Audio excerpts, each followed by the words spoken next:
June 5, 1999, WBC WBA champion Roy Jones Jr. was facing IBF champion Reggie Johnson for the undisputed title. Roy will dominate the fight to become the first undisputed champion since Michael Spinks. Michael Spinks not only became the undisputed champion in the 2-belt era, once the 3-belt era started, he had defeated IBF champion Eddie Davis in 1984 to become 2-time undisputed, starting the 3-belt era.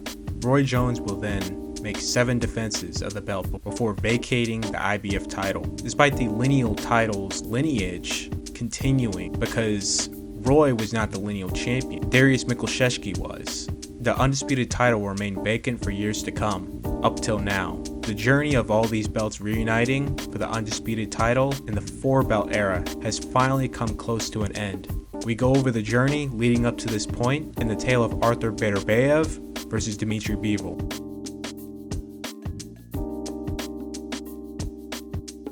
The story takes place in 2010. In 2009, the lineal title will be vacated for the first time since 1985 by long-reigning Hungarian champion Zsolt Erdei after making his 11th successful title defense against Yuri Barashian. Erdei will vacate his titles and move up to cruiserweight. Coming to the new decade, you had Chad Dawson at number 1. He just came off finishing his series against Antonio Tarver for the IBF and IBO titles. He would then vacate the title to fight Glenn Johnson for the WBC interim title to finish the year off.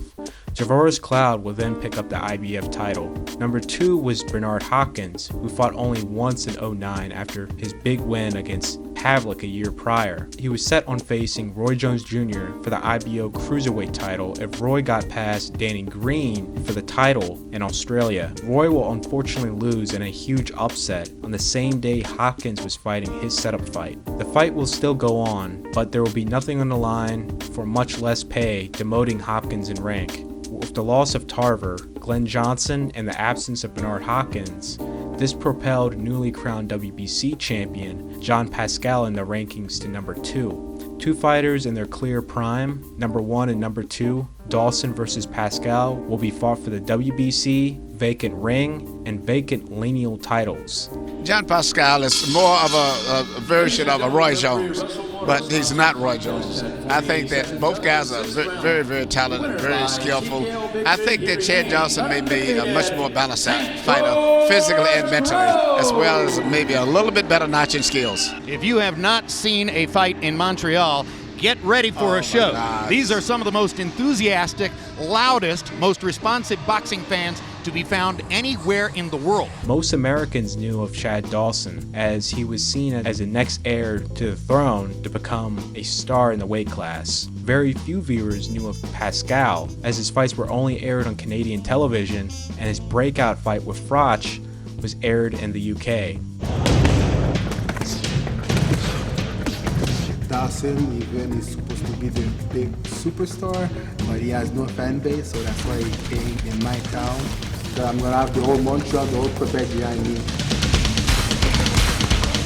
Dawson's gonna see it's not easy to fight in Montreal. Pascal will shock and dazzle many with his style and beating Dawson by a technical decision, with all 3 judges favoring him to become the WBC ring and lineal champion. The WBA title is currently held by Bebut Shumanov after his win dethroning Gabriel Campillo in January of that year. Nathan Cleverly will be the WBO title holder. To end off 2010, Pascal will make his first defense against former champion Bernard Hopkins. Bernard will come back after being knocked down twice early. Despite Hopkins digging deep from the 4th round and on, the fight will be ruled a draw, despite a mixed crowd giving it to Hopkins. People do. He said, Pascal has landed a lot of counter punches in this round. It's a very close, even though Hopkins is pursuing him, it's a very close round. Yes, it is. I agree with you, but like I said, I take my hat off to Hopkins. Yes. 45 years old. Oh, they are going at it.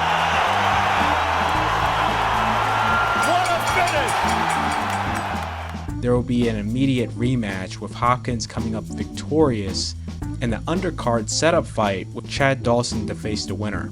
Their fight will end in a no contest due to Hopkins sustaining an injury. That's a tackle. tackle by Tad Dawson. He picked Hopkins up and threw him down. There will be a rematch the following year in 2012, with Hopkins being dethroned. The WBA and WBO title holders are successfully making their defenses to end the 2012 year off. Dawson will make the career-ending mistake of dropping weight to fight Andre Ward for the super middleweight title after coming fresh out of the Super 6 tournament. Ward will dominate the fight against a drained Dawson to later stop him in the 10th round. Ward just rocked Dawson again with another left hook, and Dawson's legs are gone, and there's the third knockdown of the fight. 4. That began with another crunching left hook. I thought that one landed on the neck, and Dawson may be calling an end to this himself. That's a wise choice. He's done. Tavares Cloud, who seemed to have been plowing through guys, will peak out there and win a controversial decision against Gabriel Campillo. Coming into 2013, and Hopkins' last go for the title, he had a chance to fight champion Tavares Cloud. Hopkins will dominate the fight, beating Cloud by unanimous decision to pick up the IBF title. Just a couple months later, Dawson is set to face contender Adonis Stevenson. Stevenson would shock the world, knocking Chad Dawson out in the first round to become the ring, WBC, and lineal champion. Land that body shot at Will. It's going to take some more work. Down goes Dawson on a spectacular left cross, and Chad Dawson is very badly hurt by what was a sensational shot. He has wobbly legs as he backs up to the rope, and the referee's going to stop it. Michael Griffin stops it in the first round. Chad Dawson is violently upset by the stoppage. Adonis Stevenson is the light heavyweight champion of the world. Meanwhile, Sergey Kovalev will dethrone Nathan Cleverly in his 6th title defense for the WBO title. Adonis Stevenson will go on an absolute spree, and which will be his last against mandatory opponents for 5 years to come, defeating former champion Tavares Cloud and mandatory Tony Bellew, stopping him in the 6th round. With Kovalev making a splash this year as well, the light heavyweight division was really turning out to be in a possible renaissance of excitement coming into 2014. He reaches up and paws at it with the right glove. And that takes care of that. Comes back, and that'll do it. That's the end of the fight. 50 seconds into round number 2. With Stevenson promising unifications. Yes, it would be an honor to fight you. We'll be honored to take his belt. That's Bernard Hopkins. Congratulations to you, baby. In 2014, Hopkins will unify against WBA champion Beirut Shumanov. Hopkins' IBF title was not on the line as Shumanov did not pay sanction fees. Hopkins will beat Shumanov by split decision to become unified champion, with the failure of setting up a Stevenson fight. Now you're going to be with us, I believe, for the Stevenson fight. Listen, on Showtime. listen, Are you looking forward to that and forward to fighting him if he wins? We are with Showtime until I end my career, and whatever big fight it is, I want to be the undisputed light heavyweight champion of the world before 50. And Stevenson, I'm coming to Canada. I'm getting my papers together. One more. Hopkins will step over Stevenson and unify against Sergey Kovalev to end off the 2014 year and bring the promotion Cold War to an end. Kovalev will defeat Hopkins to unify the WBA, IBF, and WBO titles. All that is left is a WBC with Stevenson. Due to difficulties from both ends, a fight will not be made between Stevenson and Kovalev for the undisputed title. By the end of 2015, due to Adonis Stevenson failing to fight quality competition and his mandatory opponents, a little after the 2-year anniversary of becoming the ring champion, Stevenson will be stripped of the title. However, Stevenson remained the lineal champion as he beat the guy that beat the guy. Stevenson's biggest threat was John Pascal. However, something happened and John Pascal traded his spot to face Stevenson and fought Kovalev instead. Stevenson will then face a fighter not in the top 10 and barely in the top 10 of the WBC ranks as a step-aside opponent. Though this is not a signed agreement, but Stevenson did a handshake agreement with Kovalev at the end of 2013 for a fight in 2014. However, Stevenson in 2014 signed with Al Heyman and jumped to Showtime in the middle of a network Cold War, thus making negotiations for a fight very hard to make. Earlier in 2015, there was one last-ditch effort made to make the fight happen, with the WBC ordering Stevenson to defend the title against Kovalev.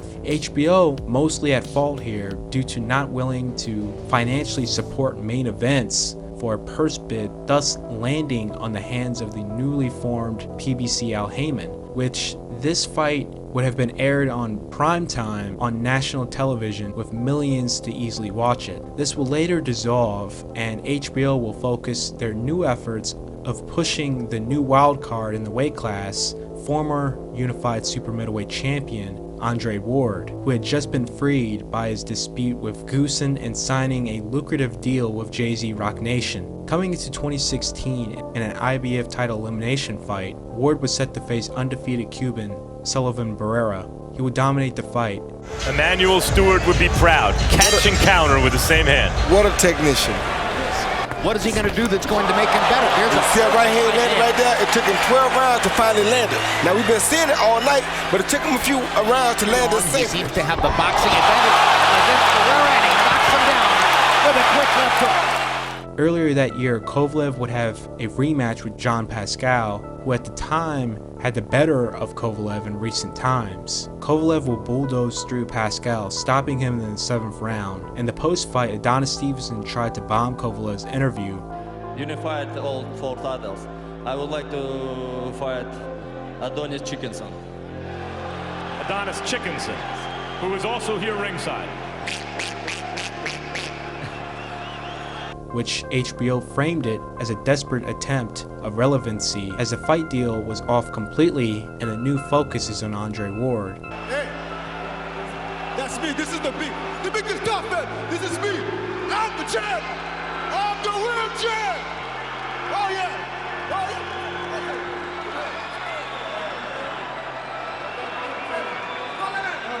yeah. All right, Hudson, the champion, is in the ring, ostensibly with Jim Lampley completely dismissing the events that took place as a waste of energy and airtime. consensus light heavyweight champion of the world.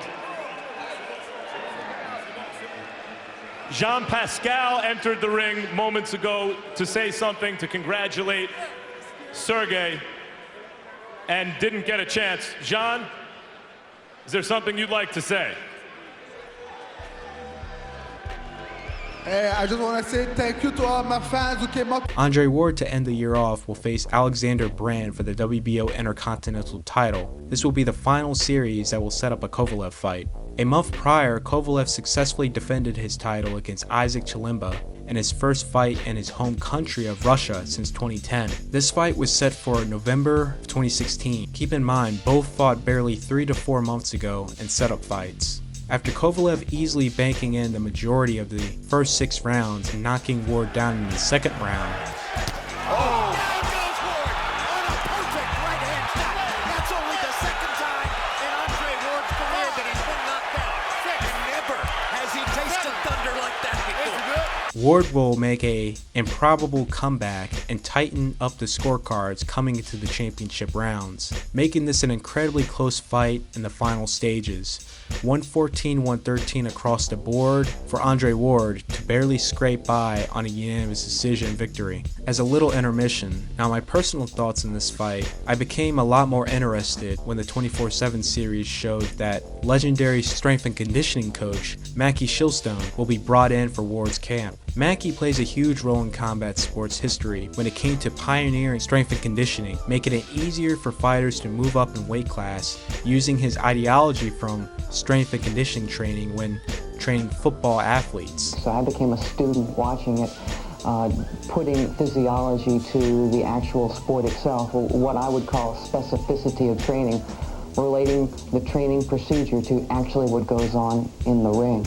We have to build lean body mass up while keeping fat reduced. Again, excess fat is not something that you want. His methods was laughed and mocked by the boxing world. Boxing tradition. Is there only one way to train for a fight? Obviously, Michael Spinks has done something else. Will it work? We're not taking anything away from Philstone. The food looks great. That's the only thing that looks good to me. As everything Mackie did was considered a taboo. And why do something different that hasn't been changed since the days of Lewis, Robinson, and Marciano? Around the actual action, for instance, when we do the deadlift, that's so if Larry Holmes crashes down on Michael, he's got low back and leg strength to come right back up and push him away. While weight training has never been an accepted norm in the sport of boxing, neither is the recording of every movement in what may be the most detailed training analysis in the history of the sport. Mackey broke it down to the science and kept logs, something you only saw in the NFL and college football. Long distance runs to supposedly build stamina and leg strength. But that's also changed. Modeled after a track conditioning program, this very intense form of running is geared to simulate boxing's 3-minute round and 1 minute of rest. Recover. Just take it easy. We just won a hell of a round. A hell of a 4 rounds with Larry Holmes. In addition to exercise, but equally important, is proper nutrition to assure that Michael build muscle and not fat. What was an 1,800 calorie diet is now a 4,500 calorie diet, consisting of 65% carbohydrates, 20% protein, and 15% fat. He did the impossible of making a light heavyweight into a heavyweight. The sport of boxing has witnessed a training approach never seen before. I'm equipped that I am a heavyweight now. And that's what I want. That's what I want to become. That's what the whole thing is all about, becoming a heavyweight. To become the first heavyweight champion that was a champ at light heavy. Michael is actually making Larry work for this fight. Look at Michael. Michael is so aggressive, but the fact is, Michael is still aggressive for Larry. He can't seem to get any punches through. And there's a good left by Michael's face. And new IBF heavyweight champion of the world, Michael. This changed the game entirely and opened doors for fighters from all weight classes to what we have today with pound-for-pound stars. My name is Mackie Shilstone, and I've been in the field of what I call sports performance management for over 40 years. My experience is with people from Serena Williams for 8 years to Peyton Manning last year. Mackie, when working with fighters in that first big fight in the weight class, is undefeated. Spinks against Holmes, Jones against Ruiz, and Bernard against Tarver. His glove touched the canvas. It is a knockdown. So that really sparked my interest as I was all in for Kovalev to win. And after the knockdown and in the second half of the fight, I took a step back, and at that moment, I was just rooting for a good fight on both sides because I thought I was possibly witnessing live on TV one of the greatest comebacks pulled off. Now, I didn't think Ward won. I understand why they picked him, but personally I had the fight as a draw when watching live. From a technical perspective, it literally had everything with both guys, keeping it technical and fighting like they may be down by a round, or it may be even on the scorecards. This was a real fun watch that made me forget about all the political mess leading up to this fight. Now, back to the actual tale. The rematch will take off in a different direction. Despite it being competitive, Kovalev was not fighting at his pace and began to wear out. Ward will stun Sergey, and the fight will later be stopped, ruling it as an 8th round TKO victory for Ward. A majority did not really approve of the stoppage, as most of the punches were not landing, and whatever did land was on the belt line or below the belt line. However, Kovalev was unable to throw anything back, hold, or take any defensive measures besides covering up, resulting in the stoppage. Andre Ward will retire shortly after defeating Kovalev. Dmitry Bivol will be promoted as the WBA champion, as he was the interim champion at the time. He will make his first defense of the title to end off the 2017 year. Meanwhile, due to Adonis Stevenson's unwillingness to fight a mandatory opponent and fighting step-asides, Ring had demoted him from the rankings coming to the 2017 year. They saw that Ward and Kovalev is a clear number 1 and number 2 of the weight class, and for the rematch, the vacant ring title will be fought between them, thus making Stevenson's situation much worse, as he's scheduled to face Andre Fonfara in a rematch that Fonfara by no means earned, as he got knocked out prior by Joe Smith Jr. for the WBC International title. Stevenson will be investigated by the WBC as his reign as champion deemed unacceptable, as he had not made a mandatory defense since 2013 and is now going on 2018. However, the WBC did not strip Stevenson, as they very well should have. At first, in 2015, Eleider Alvarez loses to Isaac Chilemba in the WBC finals to become the mandatory. Something happens, and now Chilemba is giving up that position to face Sergey Kovalev. Then that same year, it was fellow countryman John Pascal in the WBC ranks. Something happened and Pascal went on to fight Kovalev. 2016 title eliminations were wrapping up, and coming into February 2017, Eleider Alvarez is now the WBC mandatory. Alvarez takes a step aside in March of 2017, Then when finding out the WBC randomly will be doing a 4-man tournament again to become Stevenson's mandatory, he dropped out. Keep in mind, Stevenson and Alvarez is part of the same promotion. Alvarez will go on to face Sergey Kovalev for the WBO title, in which he will knock Kovalev out.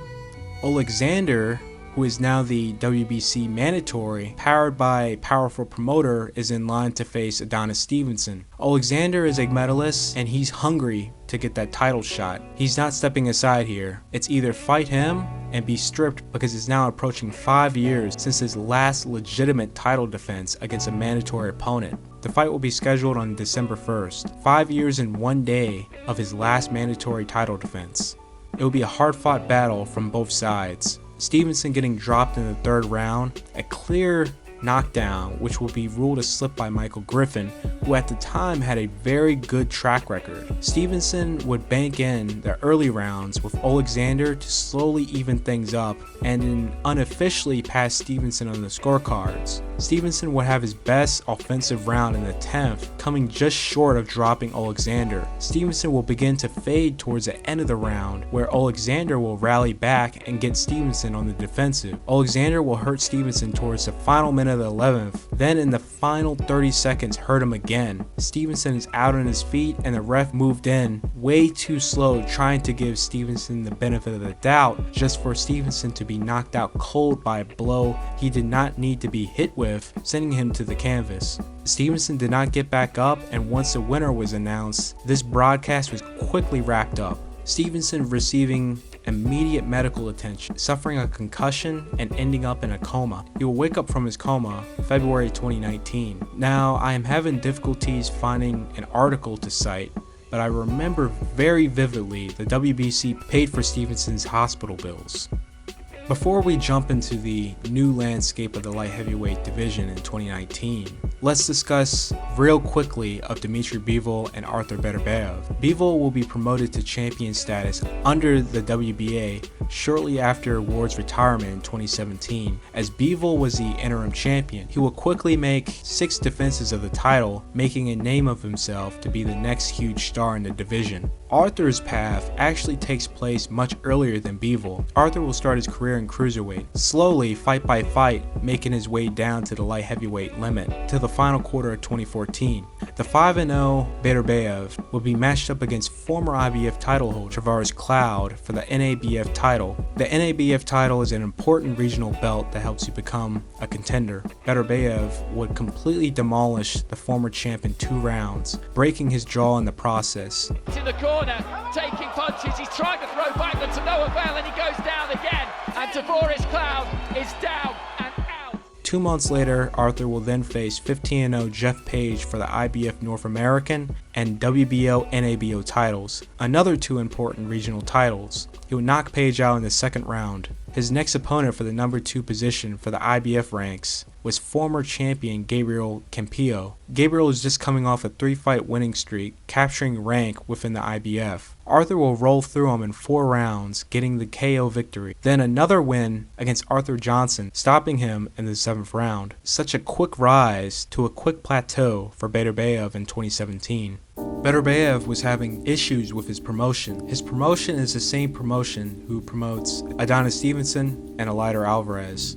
From my point of view, there didn't seem to be a promotional push on Beterbiev. If you didn't see him wrecking guys on PBC when it happened on air, you wouldn't have known who this guy was. So maybe there were issues that he was purposely being under-promoted and keeping the attention on Stevenson, but that's just a theory, as he was a cash cow of the promotion. Something similar to Gennady Golovkin. Golovkin was fighting in Germany, where guys like Felix Sturm were the main draws. Beterbiev was able to pick up the IBF title during that time at the end of 2017. However, this dispute lasted over a year, and Beterbiev lost his battle in court with his promotion. Artur was finally able to come with a deal and sever his ties completely in March of 2019, with Bob Arum signing him almost immediately. Artur will fight that very next month and successfully defend his title, stopping his guy in the 5th round. This will set up the IBF, WBC, and lineal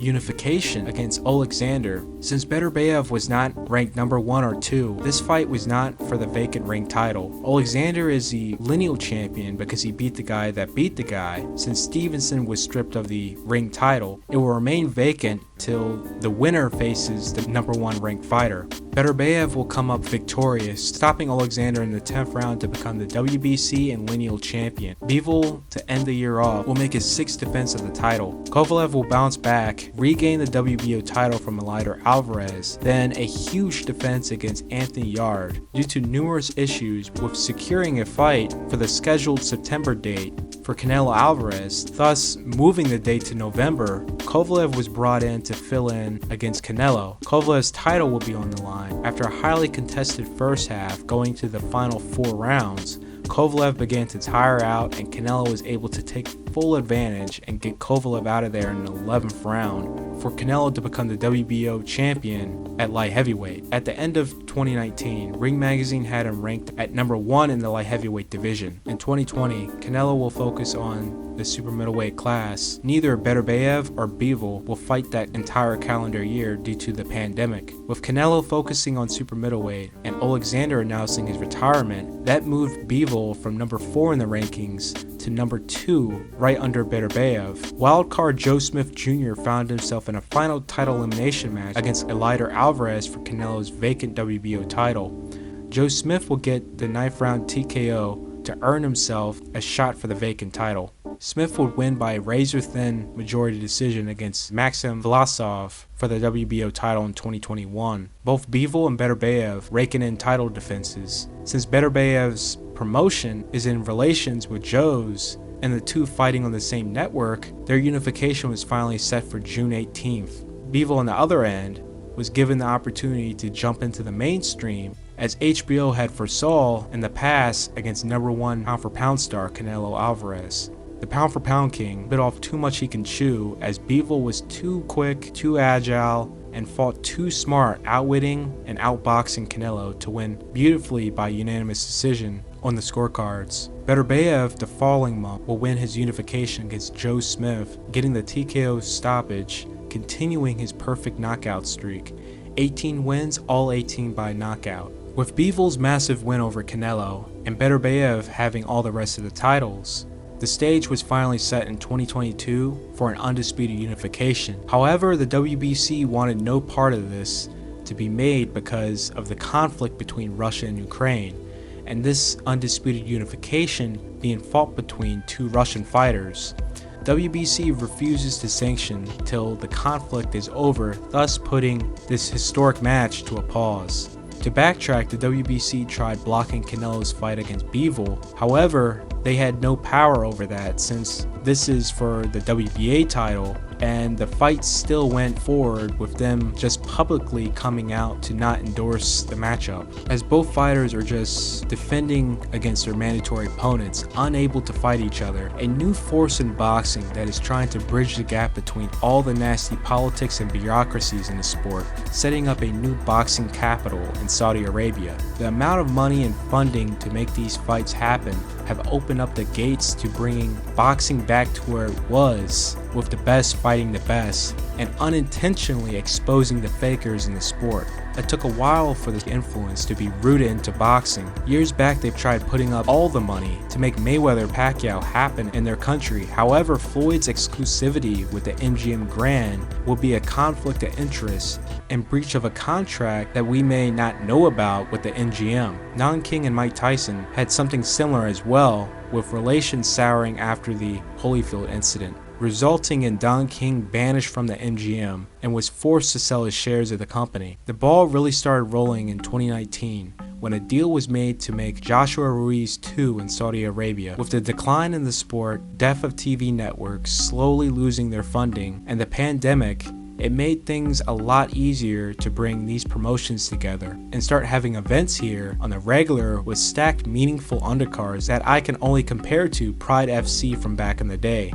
With all the money being made, all the boxing royalty being flown out, chauffeured to the event fight weeks to take these amazing photo ops, all together, a sight you won't really see. Then for the event itself to really show the world This is the new center of boxing when it comes to mega prize fights. Las Vegas is the place of old.